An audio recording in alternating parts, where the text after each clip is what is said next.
J'aimerais vous parler maintenant des enjeux énergétiques liés à l'éclairage artificiel.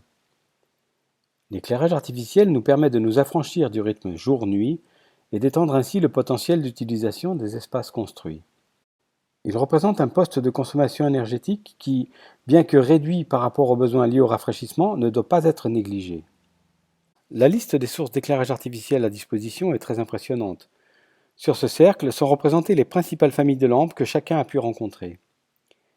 Il y a les sources dites à incandescence tout d'abord, incandescence classique ou halogène, qui sont maintenant bannies car très énergivores. Il y a aussi les lampes à décharge, dites basse pression, parmi lesquelles on trouve les tubes fluorescents ou les fluocompacts. Il y a encore la famille des lampes à décharge haute pression, les halogénures métalliques ou iodures métalliques, qui sont très utilisées dans l'éclairage public et dans les commerces. Enfin, omniprésente depuis quelques années, il y a les LED, ou les diodes électroluminescentes, qui se sont imposées dans tous les projets, en neuf ou en rénovation. L'un des principaux atouts des LED réside dans leur efficacité énergétique.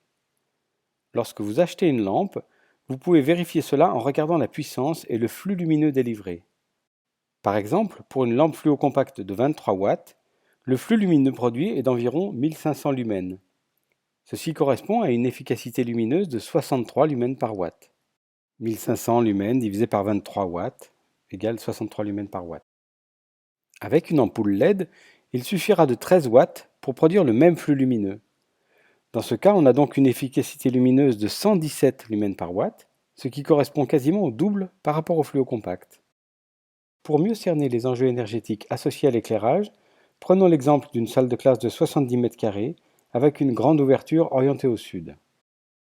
Imaginons que cette salle soit équipée de 6 luminaires classiques comportant chacun 2 tubes fluorescents de 58 watts. Cette installation permet d'assurer un niveau d'éclairement de 300 lux, ce qui est conforme aux exigences pour une salle de classe. Avec une commande manuelle, ça signifie que les utilisateurs allument et éteignent les lampes à l'aide d'un interrupteur, la consommation annuelle peut être estimée à 1350 kWh. Imaginons la même salle mais équipée avec des luminaires à LED.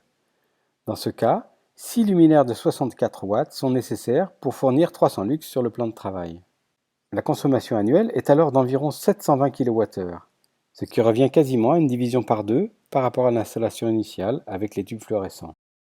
Encore une chose, j'ai précisé dans cet exemple que l'allumage et l'extinction des lampes étaient manuels. Maintenant, si on installe des détecteurs de présence pour éteindre les lampes lorsque la salle est vide, et que l'on met en place une régulation automatique des lampes pour tenir compte de la lumière de jour, ça veut dire que lorsque la lumière de jour ne sera pas suffisante, on ne va pas allumer à 100%, mais on va seulement compléter pour atteindre les 300 lux. Donc, si on met en place une installation de ce type, alors la consommation peut être encore sérieusement réduite, que ce soit avec les tubes fluorescents ou les LED. Si je résume, on est passé de 1350 kWh dans l'installation initiale, tube fluorescent plus commande manuelle, à 413 kWh dans la configuration optimale, LED plus régulation. En jouant donc seulement sur les luminaires et sur la façon dont ils sont activés, la consommation d'électricité liée à l'éclairage a donc pu être divisée par 3. Ceci montre deux choses. La première, c'est qu'il y a un véritable enjeu énergétique associé à la lumière. La seconde, et c'est une bonne nouvelle, c'est que l'on peut faire d'énormes différences en mettant en œuvre les nouvelles technologies à disposition. Cela est vrai pour les bâtiments neufs, mais aussi pour les opérations de rénovation. Enfin, il y a un autre point sur lequel j'aimerais insister par rapport à l'éclairage artificiel. Il faut bien se rendre compte du fait que chaque kilowattheure consommé pour s'éclairer se retrouve au final dans le bilan thermique du local et participe au risque de surchauffe.